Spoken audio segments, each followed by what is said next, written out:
সরকারি জমিতে গাছ লাগাইতেছি, কি লাভ হইব কদে? সরকার খুশি হইব, খুশি আপনারে বলবো সাব্বাস বুড়া।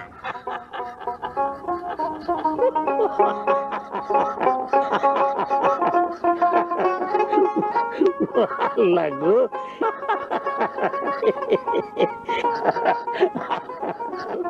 আমার নাতিটা কি সুন্দর ফুটুর ফুটুর কথা কয়।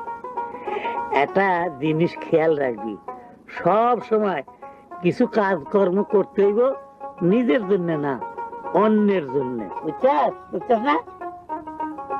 সালাম আলাইকুম। ওয়ালাইকুম। ওয়ালাইকুম কি পুরাটা কন কন? ওয়ালাইকুম সালাম। সালাম কিভাবে নিতে হবে এটা আমার তোমার কাছে শিখতে হইব।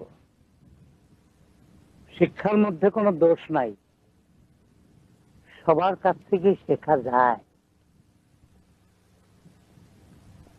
সরকারি জমিতে গাছ লাগাইতেছ, সরকারের অনুমতি নিছ? যে না, তুলো, গাছটি তুলো। সবার উপকারের জমিতে গাছ লাগাইতেছি। সরকারের জায়গা, মানুষের উপকার হইব কি হইব না এটা সরকারে বুঝবো, তুমি বুঝো না কেটা। তুলো, গাছ তুলো। এই সামনে গাছ তুল। সেমনি কোনকে? আমার নাম আমিনা। আরে এইটা দেখি হ্যাঁ দাদার মতোই বেয়াদব, পসাদার জাল বেশি হয়। শোনো, সরকারি জমির ক্ষতি সাধন আইনের মধ্যে পড়লে তুমি কিন্তু নিরুপায়। হয় শ্যামরি, তোর দাদাই কিন্তু নিরুপায়। তুলবো? এইটা হলো মূর্খ থাকনের ফল। লোকটা মূর্খ বইলে এই কাজটা করলো। এই জন্যই শিক্ষার দরকার। মানুষ মানুষে দেখে শিখে। একজন মূর্খের আচার আচরণ দেখে 10 জনে সেটা শিখবো, তার ফল ভালো হয় না।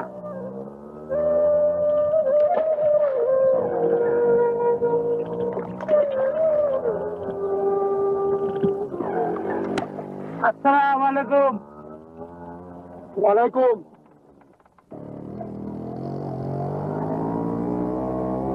ওই দেখছস, মেম্বারের লগে থেকে থেকে হ্যাঁ শিখছে ওয়ালাইকুম।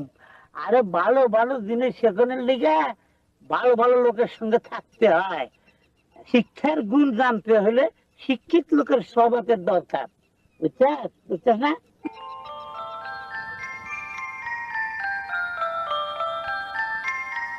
একজন জ্ঞানী মানুষ আসতেছে, ওনারে জিজ্ঞামু ওই গাছ লাগানোর বিষয়টা। মানুষটা বিড়বিড়িয়া কি কইতাছে দাদা জান? জানি না, বেশি জ্ঞানী তো, তাই বোধ করি চুপ থাকতে পারে না। মেঘের ভেতর ছোটাছুটি করছে বিদ্যুৎ, একেবারেই জুত করতে পারছে না। এক পাল বুনো মোষ দৌড়ে বেড়াচ্ছে হাওয়ায়, আকাশে এলোমেলো গাছের মাথা। একটা ছাতা পেলে বেরিয়ে পড়তাম।